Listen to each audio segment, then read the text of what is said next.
Hello.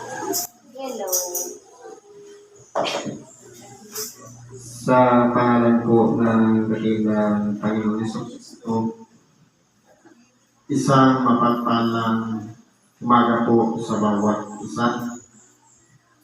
Ngayon, tayo sa pagpapatuloy ng gawain na kung saan kanina ginawa natin yung pananalangin,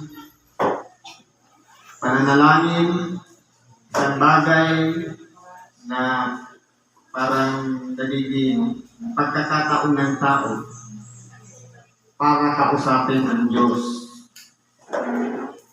Sa makatuwid, sa panalangin, tayo yung nagsasalita, tayo yung lumilikha ng mga hinihingi natin, ang Diyos ang nakikinig. At dito naman, sa ikalawang bahagi, ang pananaral ng salita ng Diyos, ang Diyos naman ang makipagsalitaan sa atin sa pamamagitan ng kanyang mga sinugo, mga tagapangaral, tagapagpahayag ng salita ng Diyos, na siyang dadaluyan ng kapangyarihan sa pamamagitan ng Espiritu Santo para basahin ang mga sitas at talakayin at ipaunawa sa bawat isa sa atin. Sa bagay na ito, tayo naman po ngayon ang tagapakinig. Kaya po, kinakailangan, sabi nga ng ating ni Apostol Pablo sa mga taga-Roma, sabi dito, kaya nga, mga kapatid, ipinamamanhin ko sa inyo alang-alang sa mga kahabagan ng Diyos na inyong iharap ang inyong mga katawan na isang haing buhay banal at kaya-aya sa Diyos na siya ninyong katampatang pagsamba.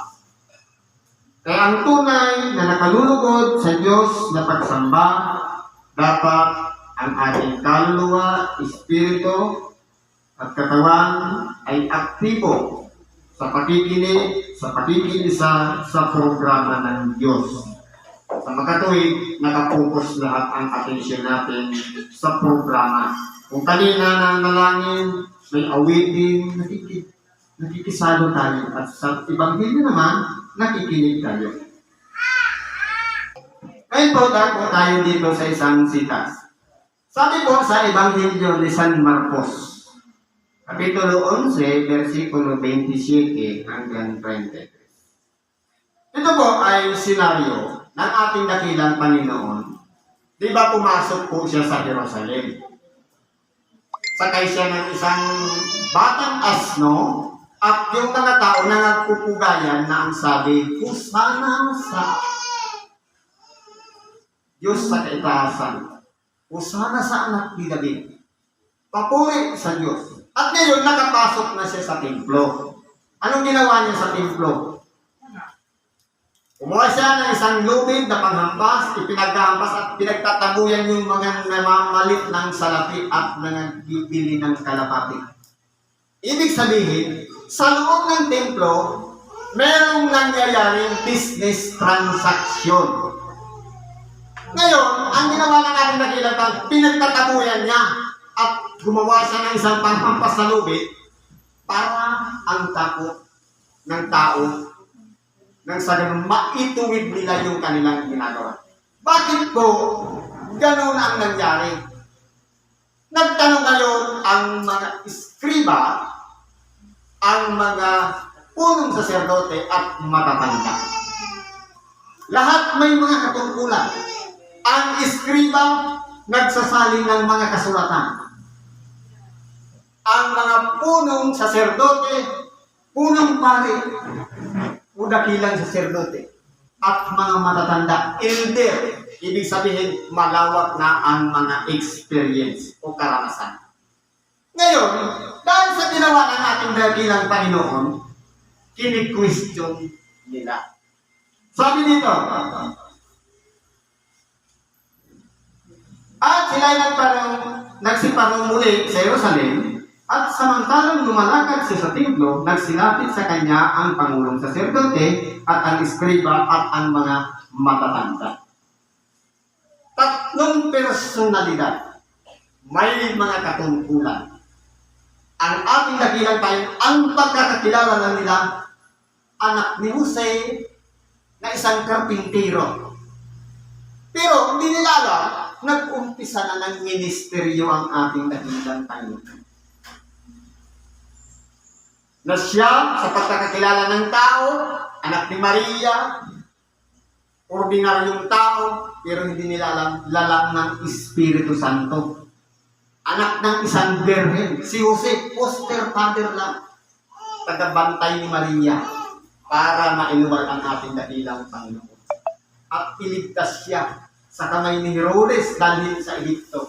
Ngayon, nung nag-umpisa na siya ng ministeryo, dito na ngayon, binibigay ngayon ng ating dakilang Panginoon ang kanyang karapatan.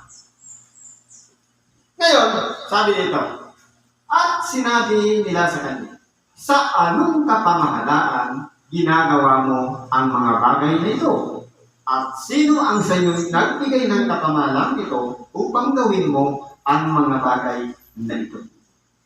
Ngayon, ang hinihingi ngayon ng mga matatanda ng bayan, mga punong saserdote, at ganoon din yung mga eskriba, authority, kapamahalaan. Bakit ginagawa ng ating dakilang Panginoon palayasin sa templo yung mga naniningil ng o nagpapalit ng salapi o nangamimili? Ibig sabihin, may money changer sa loob ng simbahan. At meron pang business, yung pati kalapati, binibinta. Pero bakit tinutolerate yun ng mga matatanda, ng mga eskriba, at ng mga punong saserdote? At ngayon, dahil pinalayas na natin dakilang Panginoon, humihingi sila ng authority. Sa totoo lang po sa tao, palaging hinihingi ang authority. Authority ano? Kasulatan mula sa papel, na detalyado, permado ng tao, yan ba ang hinihingi nila? O yung authority mula sa Diyos? Kasi po, ang authority mula sa Diyos, pinatutuhanan ng Espiritu Santo at gawa. At maging yung mga tagapagiling, kung meron ding gabay ng Espiritu Santo, magkukunik po siya. Halimbawa, ang nagpapahayag dito, may gabay ng Espiritu Santo. Yung nakikinig, nakapagsisirin, humingi ng tawad, at may gabay ng Espiritu Santo, mas madali niya kung maunawaan ang mensahe na pinapalakay dito sa ulan. Kasi iisang Espiritu po ang gumagalaw. Kung mapapansin po natin, yung authority na binibigay sa atin bilang isang tagapakinig, galing yan sa Diyos. Hindi kailangan na nandito dito ng pirma ng patuturo ng tao, kundi yung patuturo muna ng Diyos sa pamamagitan ng Espiritu Santo na darama natin sa ating pagkatao. Na parang habang pinagninilayan natin ang sitas, ang ebanghelyo na ating napapakinggan, para bagang sinusugatan ng ating puso, yan ay yung kapangyarihan ng salita ng Diyos. Ano sabi sa Hebreo 4? Sapagkat ang salita ng Diyos ay buhay, banal, mabisa kaysa alinmang tabak na may dalawang talim na bumabaon hanggang sa mga kasukasuan at sa paghihiwalay ng kaluluwa at espiritu. Sa makatuwid, para siyang sinusugatan dyan ng double-sided blade upang sa ganun lahat ng mga nakatago dyan na mga kintin, sama ng lupot, galit at inanakit sa kapwa, alisin yan sapagkat hindi yan nararapat na sinasabi ng ating dakilang Panginoon. Ang aking bahay ay tatawaging bahay panalanginan, subalit ginawa din yung yungib ng mga tulisan. Hindi ba tayo templo ng Diyos? Dapat ang nananang sa buhay natin pag-ibig, hindi hinanakit, hindi sama ng loob, hindi buok, galit. Sapagkat paano siya papasok ang kapangyarihan ng Diyos, ang presensya ng Diyos, ang kapangyarihan ng Espiritu Santo? Kung mayroong nandyan na, anong dapat? Diba pinagkaloob ng ating dakilang Panginoon ng kapamahalaan sa mga alagad na sinubo niya para sakupin ang mga demonyo, para palayasin. Kung sa sarili natin hindi mapalayas ang demonyo dahil sa pride, ego, alam ko na yan sinasabi ng salita ng Diyos, pride po yun kung tutusin. Simpleng pride. Pero ang isang tao na binababa ang kanyang sarili, gaano man siya karunong, ano mang pinagkalog sa kanyang biyaya, sa oras ng Ebanghelyo, handa niyang tanggapin ang salita ng Diyos. Kaso ang problema, hindi kabisado ko na yan, alam ko na yan, narinig ko na yan. Paulit-ulit na lang yan. Sa totoo lang, pride po yun, simple lang. Pero kung isinusuko natin ang ating sarili at dinadama natin ang presensya ng salita ng Diyos sa ating buhay, na para magang tinuturuan tayo baguhin, ituwid, isaayos ang ating pamumuhay para maialay doon sa programa ng Diyos. Ganun po yung pinaka-importante. Kaya po yung kapamahalaan taglay ng ating dakilang Panginoon, authority mula sa Diyos, sapagkat siya'y sinugo, hindi lang para magpagaling ng karamdaman, magpadilat ng mata, makakita ang bulat, o kaya makapaglakad ang pilan, makarinig ang kundi at ipangarantahan ng Diyos. Ang tanungin po natin ang ating mga sarili. Sa mga oras po kaya ito, pinaghaharian tayo ng Diyos. Kasi kung pinaghaharian tayo ng Diyos, ang nabubuo sa ating puso, sa ating pag-iisip, walang iba. Wala na tayong itinuturing na kaaway. Sa makatuwid, pag-ibig na ang umiiral sa buo nating pagkakao. At lahat ng pabigatan sa ating buhay, mga problema, pagsubok, karanasan, lahat ng yan ay magiging daan upang sa ganon, hindi na natin balikan na muli yung mga mali nating ginagawa. Sapagkat nandito na tayo sa presensya ng Diyos na tayo'y binigyan ngayon ng kapamahalaan na walang iba, sakupin ang ating pag-iisip ng kapangyarihan ng Espiritu Santo. Ngayon, sabi dito, at sa kanila ay sinabi ni Jesus, tanungin ko rin kayo ng isang tanong. Sagutin niyo ako at aking sasabihin sa inyo kung anong kapamahalaan ginagawa ko ang mga bagay nito. Sinalis niyo ng ating dakilang Panginoon yung mga saserdote, punong saserdote, mga matatanda at mga eskriba. Sige, sagutin niyo ako. Ang bautismo sa Juan, ni Juan, saan galing? Sa Diyos, sa tao. Ngayon, ang ginawa, sabi, ang bautismo ni Juan ay mula baga sa langit o sa mga tao. Sagutin niyo ako. At kanilang pinagkatmiranan sa kanilang sarili na sinasabi, kung sabihin natin mula sa langit ay sasabihin niya, bakit niya hindi ninyo siya pinaniwalaan? Datapwat kung sabihin natin mula sa mga tao ay nakakatakot sila sa bayan sapagkat kinikilala ng lahat na si Juan ay tunay na propeta. Ibig sabihin, yung mga marurunong ng sanglibutan ito, punong saserdote, siyang gumagawa ng pag-aalay ng mga buhay na hayop para patawarin ang kasalanan ng mga tao. Mga matatanda, well-experienced na. Marami na silang nalalaman. Kumbaga, hindi na bago para sa kanila. Ganon din yung mga saserdote, nakakaalam, ay ng mga eskriba, nakakaalam ng mga kasulatan. Hindi nila makuha yung sagot sa tanong ng ating dakilang Panginoon. Sa magkatuwid, sa mga pinanahanan ng Espiritu Santo, alam po yung sagot. Kasi hindi tayo katulad ng mga eskriba, punong saserdote at mga matatanda. Tayo po ay nag-aaral ngayon ng salita ng Diyos. Kung ituturo sa atin sa pamamagitan ng Espiritu Santo, mauunawaan natin kung sa anong kapamahalaan ginagawa ng ating dakilang Panginoon. At yung bautismo ni Juan saan galing?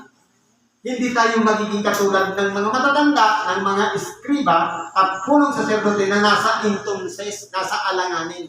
Hindi nila masagot. Dalawa lang naman ang chances. Dahil po sa sila'y merong iniingatan din ang kanilang buhay. Pero kung tayo'y sumusunod sa kalooban ng Diyos, kung ano ang programa ng Diyos, doon tayo. Sapagkat sabi niya, nung ikaw ay bata pa, ikaw ay pumupunta kung saan mo gusto. Pero pagtanda mo, ikaw ay dadalhin sa lugar na kung saan hindi mo ibig. Kaya ngayon, sa pagsunod sa kalooban ng Diyos, siya na po ang gumagawa ng daan na ng gabay na pagdadaanan natin. Siya na po ang lilikha ng isang lugar kung saan papunta ang direksyon ng buhay natin.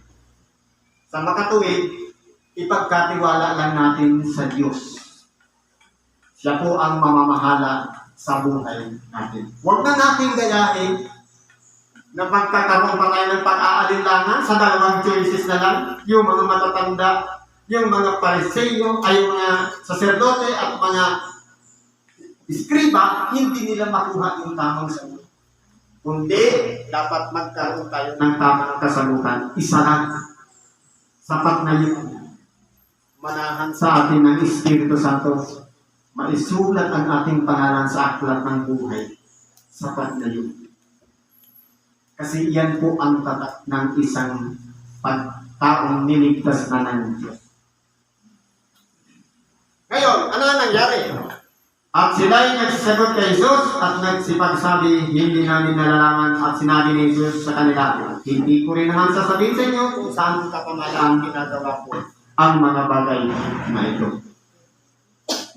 Ngayon, kung yung mga matatanda, saserdote at mga iskriba, hindi nila makuha ang tamang sagot, siguro naman, alam natin ang sagot. Dahil tuturuan tayo ng Espiritu Santo ng tamang sagot. Sa makatuwid, kung tayo po'y kinagat ngayon, saan ba talaga galing ang bautismo ni Juan? Sa Diyos o sa tao lang?